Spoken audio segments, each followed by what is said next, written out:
तो दोस्तों अॼु असां वटि जेको ट्रांसलेशन जे लाइ लफ़्ज़ आहे उहो इंतिहाई आसान ऐं ईज़ी आहे।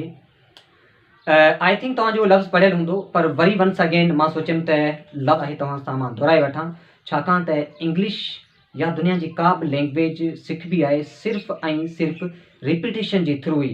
यानी जॾहिं असां उन लैंग्वेज के बार बार ॻाल्हाइण जी कोशिशि कंदासीं, उन लफ़्ज़ खे बार बार पंहिंजी डेली स्पोकन, जॾहिं असां उन लफ़्ज़ खे डेली रूटीन स्पीकिंग में असां उन खे इस्तेमालु कंदासीं, तॾहिं हू लफ़्ज़ असांजे ज़हन में सेव थींदो।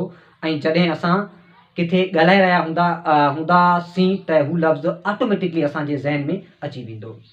त उन हवाले सां अॼु जो असांजो ट्रांसलेशन जे लाइ लफ़्ज़ आहे उहो आहे जे मुताबिक़ या जे मूजिबि। त जे मुताबिक़ ऐं जे मूजिबि इन ॿिन्ही लफ़्ज़नि जे लाइ इंग्लिश में हिकिड़ो ई लफ़्ज़ आहे, उहो आहे अकॉर्डिंग टू। अकॉर्डिंग टू असां बड़े एग्ज़ाम्पल वठूं था। मिसाल तौरु तव्हांजी तइलीम जे मुताबिक़ ही नौकरी तव्हांजे लाइ मुनासिबु आहे। According to your qualification this job is suitable for you. असां हिकु ॿियो एग्ज़ाम्पल वठूं था। मुंहिंजी ॼाण जे मुताबिक़ उहे बेगुनाह हुआ। मुंहिंजी ॼाण जे मुताबिक़ उहे बेगुनाह हुआ। अकॉर्डिंग टू माई नॉलेज दे वर सिनलेस। असां टियों हिकिड़ो एग्ज़ाम्पल वठूं था। हिन जी ॼमार जे मुताबिक़ ही बिज़नेस हलाइण जे क़ाबिल न आहे। According to his age he is not able to run business. तो दोस्तों होपफुली तव्हांखे ही ट्रांसलेशन समझ में अची चुकी हूंदी।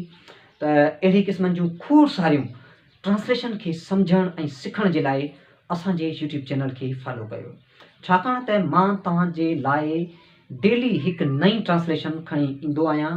ऐं उहा ट्रांसलेशन शायदि तव्हांजी पढ़ियल हुजे या शायदि तव्हांजी न पढ़ियल हुजे, पर पढ़ियल हुजे या न हुजे, हर ट्रांसलेशन खे जेकॾहिं तव्हां वंस अगेन वरी ॿुधंदो, उन ते वरी सोच वीचार कंदो, त होपफुली उहे सभु ट्रांसलेशन्स तव्हांजे माइंड में सेव थी वेंदियूं।